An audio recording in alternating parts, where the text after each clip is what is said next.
Hello, this is 15th of January and today we are going to discuss about the Iran crisis. So this particular piece of editorial has been published in today's Indian Express written by Mohsen Makmal Baf, who is an Iranian filmmaker. Okay, so we'll understand about the causes of the protest that is happening in the Iran. Okay, so let us starting. So the title of this particular editorial you can see is that in Iran, old order may be near its end, a new one is struggling to be born. Okay, so he is trying to say that the old order that is ruling right now is about to end, and new and the order which is trying to replace that old one, existing old one, is struggling to be born. Okay, so there is a kind of confusion about who is going to rule further. Okay, now let us explore and understand the editorial. So in 1709, in 1979, the people of Iran rose with the sorry, one second, just yes. So in 1979, the people of Iran rose with the hope of achieving three great ideals. So people of Iran rose in 1700 and 1979 with the three great with the hope of achieving three great ideals, that is independence, freedom and social justice. The revolution was meant to end foreign domination, guarantee political and individual freedoms, and establish fairer system for the distribution of wealth and opportunity.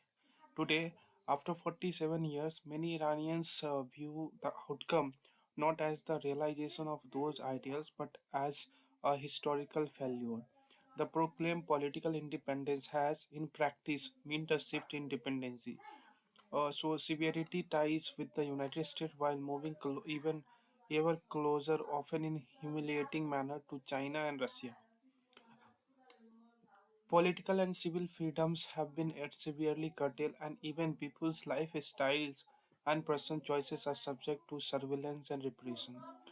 Social justice, meanwhile, has fallen victim to a structural and systemic corruption that has spread from the highest levels of power to the best players of the to the lowest players of the bureaucracy.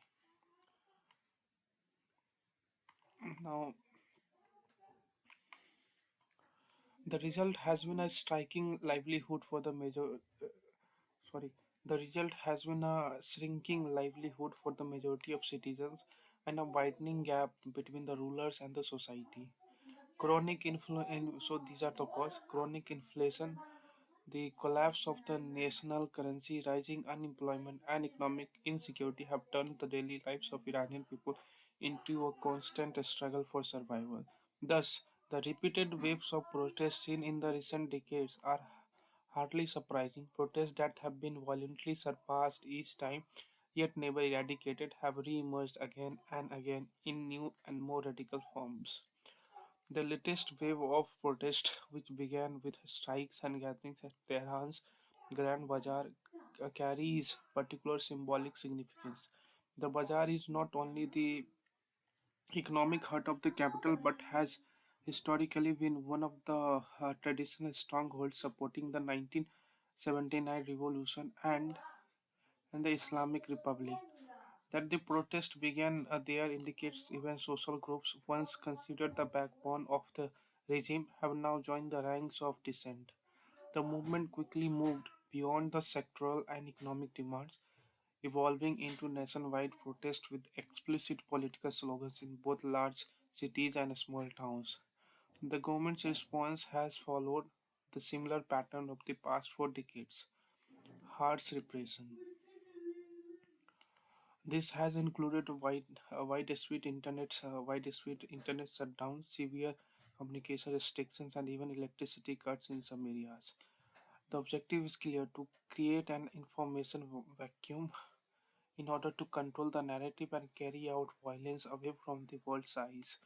Persian language media outlets abroad have reported large numbers of protests killed figures that cannot be independently verified due to the communication blackout, but whose but but whose scale and frequency point to the severity of the crisis. Despite this, protests have continued and in some areas have escalated into direct face-to-face clashes between the citizens and the government forces. Over the past 47 years, the Islamic Republic has demonstrated that it is not only an obstacle to the Iranian people's aspirations for the freedom, but also a dual threat at the regional and global events. Its nuclear program, ballistic missile development, support for proxy groups in the Middle East, and a record of terrorist activities have turned Iran into a focal point of instability. Domestically, any demand for reform or change is routinely dismissed as the work of foreign enemies. Historical experience suggests that the Iranian people, on their own and without effective international support, have little chance of overcoming such an ideological and violent system.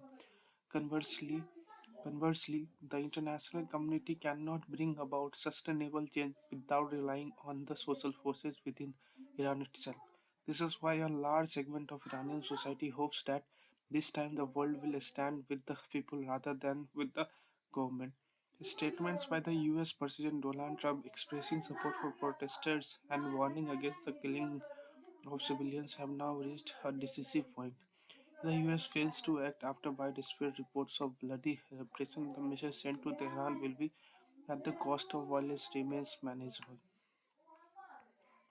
In such a scenario, repression will intensify, public disappear will deepen, and the risk of the country sliding into the internal violence or even urban warfare will increase. Broadly speaking, the US response can be envisioned in three scenarios. First, a purely symbolic and non decisive response aimed at preserving political credibility, one that would only embolden the regime. Second, a moderate response such as targeting Iran's nuclear and missile facilities, an action that could contain Iran's regional threat but would likely lead to intensified repression at home. Third, a decisive response aimed at the apex of the power and the main instruments of repression.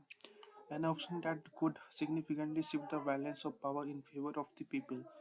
Inside Iran, the government's capacity for repression is gradually eroding. Even though its will to repress remains intact, internationally Russia, preoccupied with the war in Ukraine, lacks the capacity to fully support Tehran. Yet the Achilles heel of the popular movement remains the fragmentation of the opposition. The divide between the Republicans and the monarchists has prevented the emergence of unified leadership. Monarchists center around the son of Iran's last Shah enjoy a stronger media presence, while Republicans fear the reproduction of another form of dictatorship. The most prominent Republican figure, Mir Hossein Mosvi, has been under house arrest for years and is absent from the political scene. Iran's future now depends on several key variables: the response of foreign powers, the degree of unity within the opposition, and the level of violence and population can endure.